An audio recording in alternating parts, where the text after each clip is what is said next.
Welcome to the National Library of Israel. Today I'm doing a tour by the library workers. And in that case, I will know a little bit more information.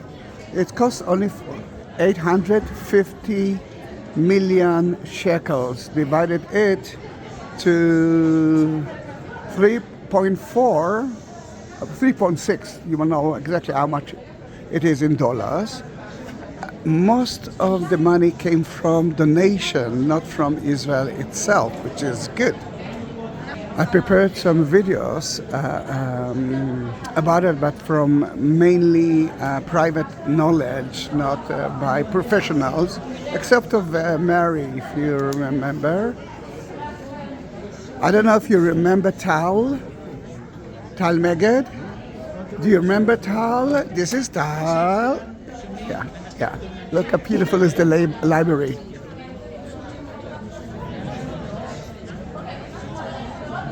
And this is only a small part of it. Do you remember her as well? There are 6 floors beneath the ground. So many places to sit, something like, I think something like 2,000 places to sit, to read. The atmosphere is so amazing, and I can tell you because I was here a few times and I read so many books and articles.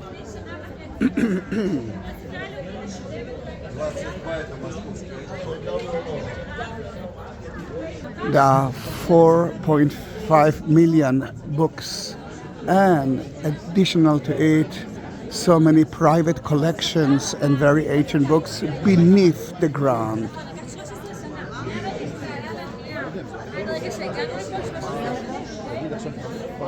The enemy of those books are incense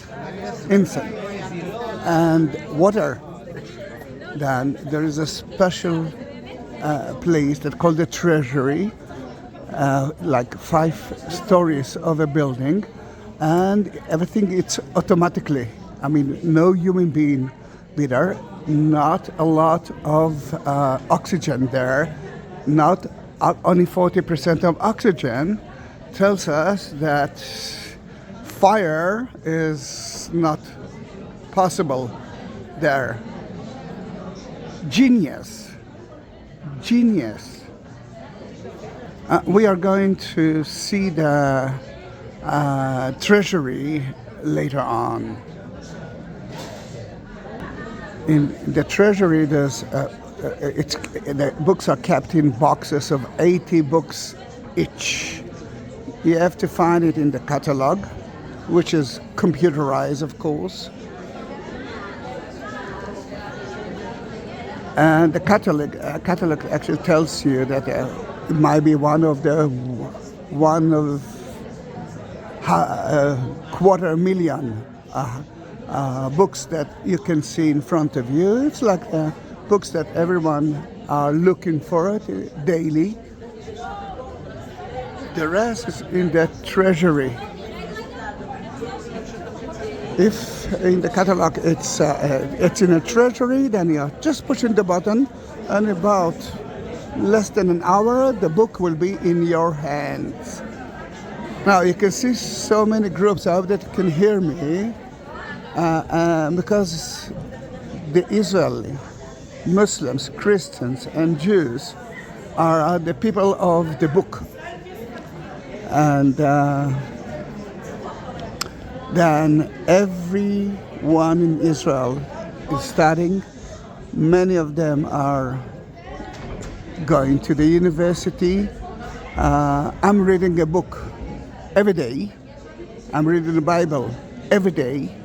And then to be here is for me it's obvious. Sadly, I do have my library in Tel Aviv, which is beautiful, but not like that.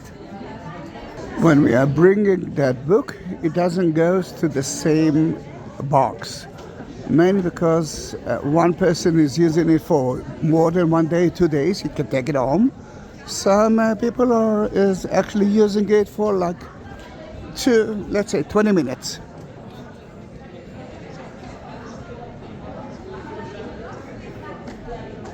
Then you need to scan the book when you are bringing back the book. And then they will know what to do with it. 80% of the books here, no one actually asks for it, no one uses it, but they are here in that library. For example, a story about a politic in Israel was a nice, an important thing. I mean, in that library, people ask for it. But after October 7, after the terror of the Palestinians in Gaza, it jumped into like, let's say, 80%, because now it's very popular item. Let's go outside a little bit to see what we can actually see there. This is a postmodern building. It's not a functional building, although I must say that I think it is. But look at it, look how beautiful it is. Look at the walls.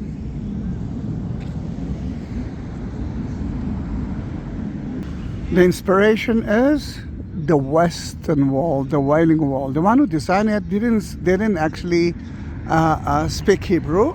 Then you can see some letters here, but the one who actually designed it, the Swiss people, they looked at the Western Wall and they looked at the shape of the stones there, and then they took the stones from one of the places of Israel. They cut it into shapes. They glue it in a way with cement between those stones. You can see that the color is darker. And then they glue it on the window. You can see the windows.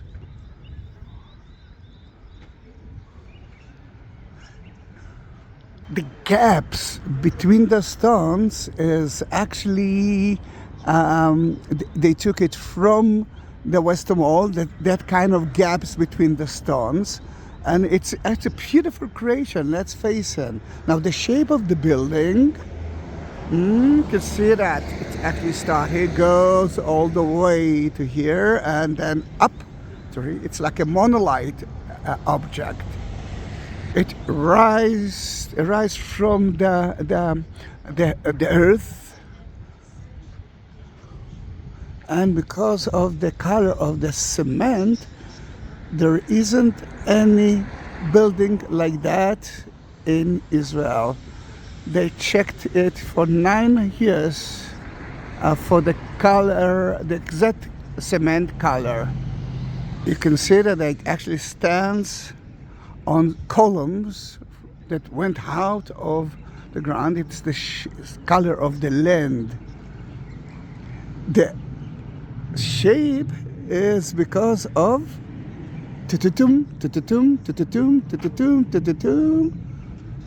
because of the Knesset. They didn't want to hide the Parliament of Israel and Mount Herzl, which is at the other side. Mount Herzl is where all the Zionists have been buried. It's kind of the Zionist burial site. There's no fence here, which is very strange in Israel because, you know, we are talking about security. And that's because that building is for everyone. It's like a research place. And they decided not to build fences here. And look at that tree. It's not less than almond tree, my friend. And this is my family name. Almond. Shaked. Almond. From 1953, there's a law in Israel that everything that was printed can be research, it can be books, it can be posters. Everything that was posted here, more than 50 copies, 2 of them must be in that library. Through that, we can actually study about the history of Israel, the history of print, the history of researchers, history of everything. It actually represents us. Then and now. And us, I'm talking about Israel. By the way, the Israel Museum is right there. There are 240 nation libraries in the world. Every library in the world's got their own rules, different rules. And after October 7, which is kind of a break time in Israel,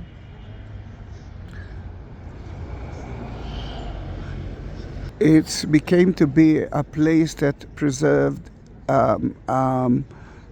not only Jewish items, any other religion like Christianity and Islam. Even here, we do have the horrible book of Mein Kampf, but because it is connected to Israel and to the Jewish people, we have it here in so many languages. Horrible to think that when we reached to Gaza, we found Mein Kampf in so many houses in Arabic.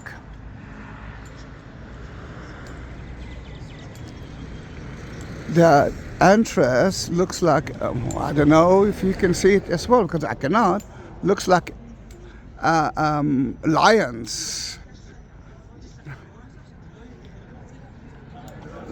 Lions that guarding that entrance. We asked why there is a barrier here. Looks like the defense wall. We don't know the answer, but you can see the Knesset, a parliament of 120 members, Jews, Christians, Muslims, Druze, and others.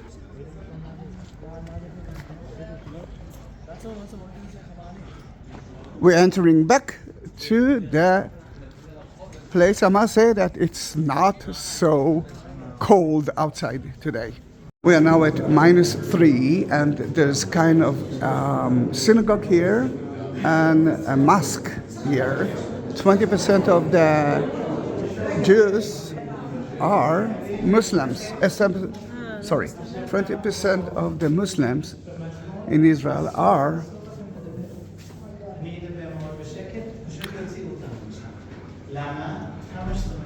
all right, sorry. 20% of the Israelites are Muslims. Then you can see a mosque and a synagogue. As we enter to the main department of the synagogue.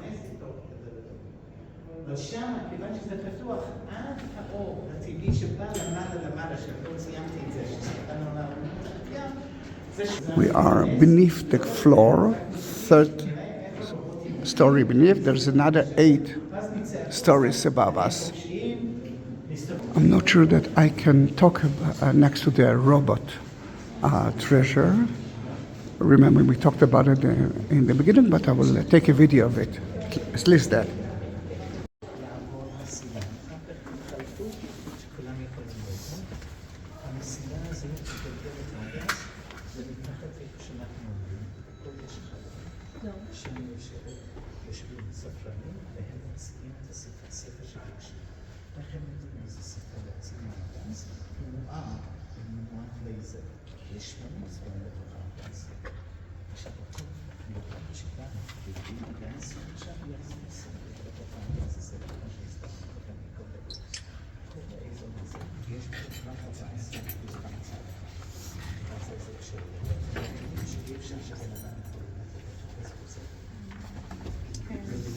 איפה הספרונים יושבים?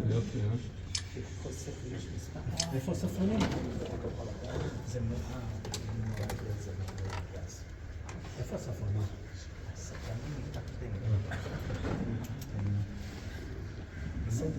יש דוברות אחת לכל שני, בכל מסיעה יש גם מעבר, כן. אז זאת אומרת, הוא יכול שני צדדים. אז יש פה איזה 5 רובוטים. הצוות הזה בהייטק הוא בעייתי, כי אם כל רובוט אי אפשר להוציא ספר מאותו שורה. ויש שבוע של היסטורית נסראללה, ולא היו טיסות לארץ, והטכנאי לא רוצה לבוא.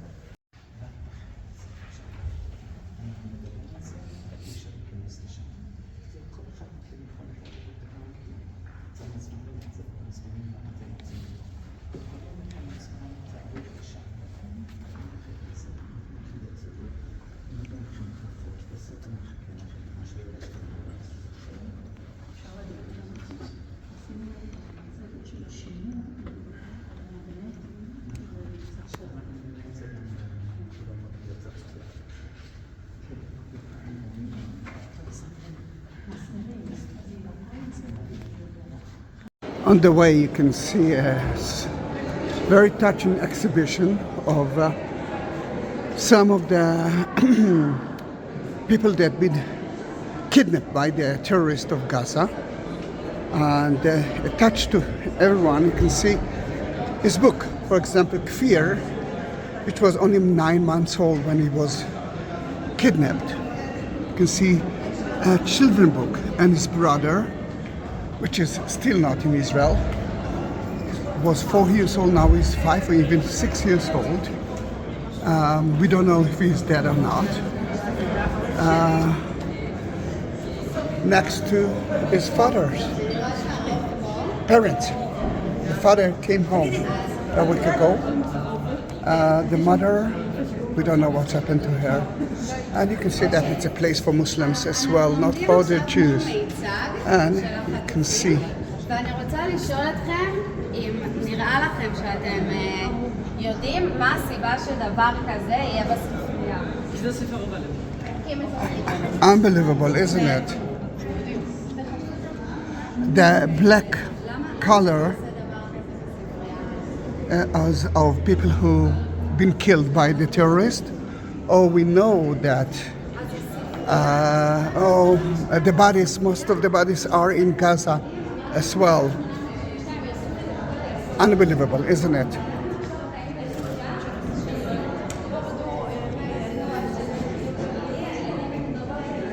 We're climbing up, or at least I'm climbing.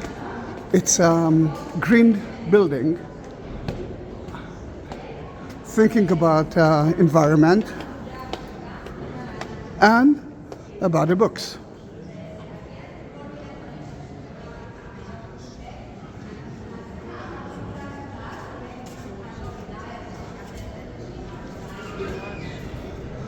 There are solar panels on the roof, and they supply the energy for the library. And not all of it, but a lot of it.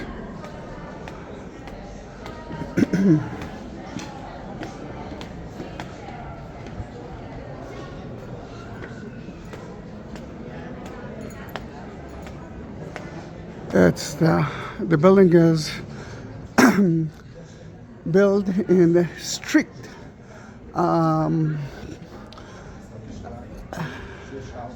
the solar and any kind of energy.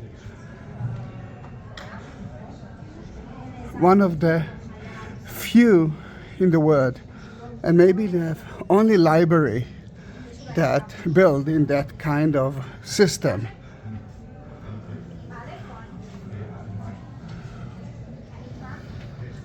%52% of the hair comes from outside, although it doesn't look like it.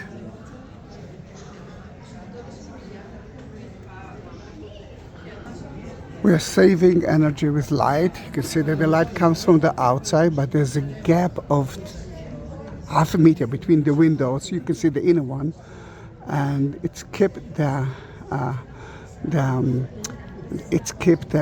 here a little bit colder and gives us a little bit of shade that the sun won't disturb anyone who reads here.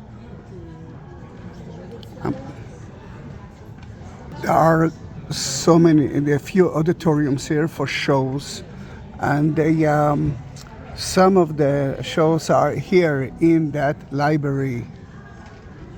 They thought about any kind of thing, including the chairs. There's a lot of thinking about how to preserve the books and how to give the people the best atmosphere to read and to enjoy that moment. I can tell you that I love it. I know that not all of you love CNN, but when they did, they talked about the new buildings that were built in the world. This was in 2023 the most important place to visit. It actually reached the platinum system there. I know that I will get so many people that looks at me and say, "Oh, CNN, we hate CNN," but it's still a very important building to visit.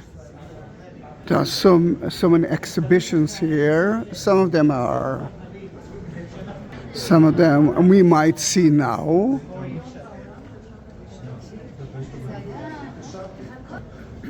מה זה? זה בסרט, אתה עושה? אוקיי, נעלה, שלום עודד.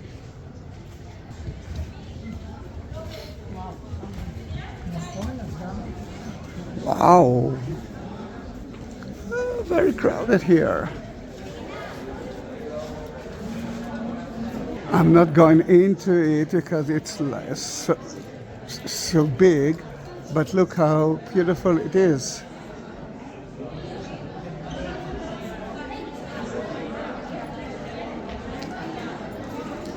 Oh.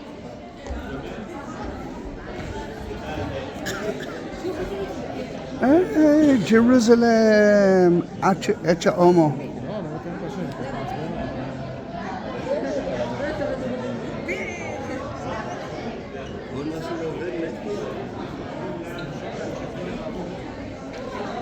The book are safe. They knew exactly how to preserve it.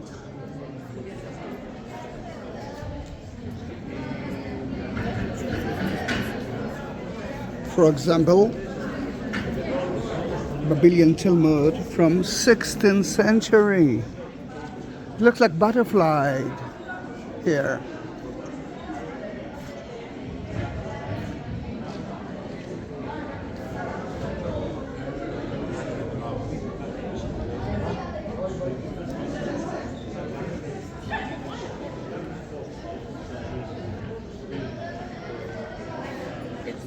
We're getting 2 copies of every newspaper, including Arabic, including the one that actually believes that they are Palestinians.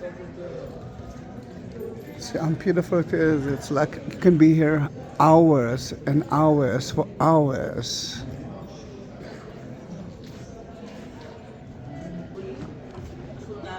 There's a rotating exhibitions gallery, and this is about Kafka, which became to be very popular lately.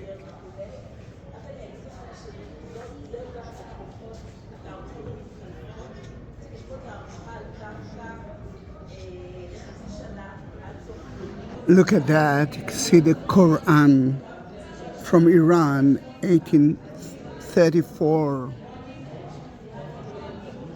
and Quran from Baghdad, 11th century.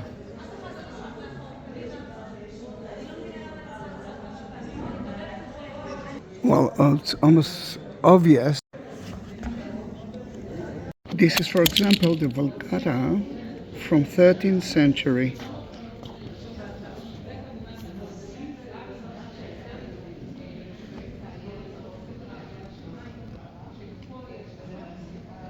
Well, my dears, that was a short tour of the library. And I think now you understand better Israel and their culture. And guys, if you reach the end of the video, because it's not about Jesus, it's not about the Jewish God, it's not about Islam, it's about present time in Israel. Then write me a message. Tell me exactly the last minute of that video, and I will bless each one of you. Then thank you very much for being with me in Jerusalem. I'm so happy that that we visit this. I don't know how long it's gonna take together. And I wish that you, I wish to see you in Israel. Then see you. Thank you very much. Bye bye.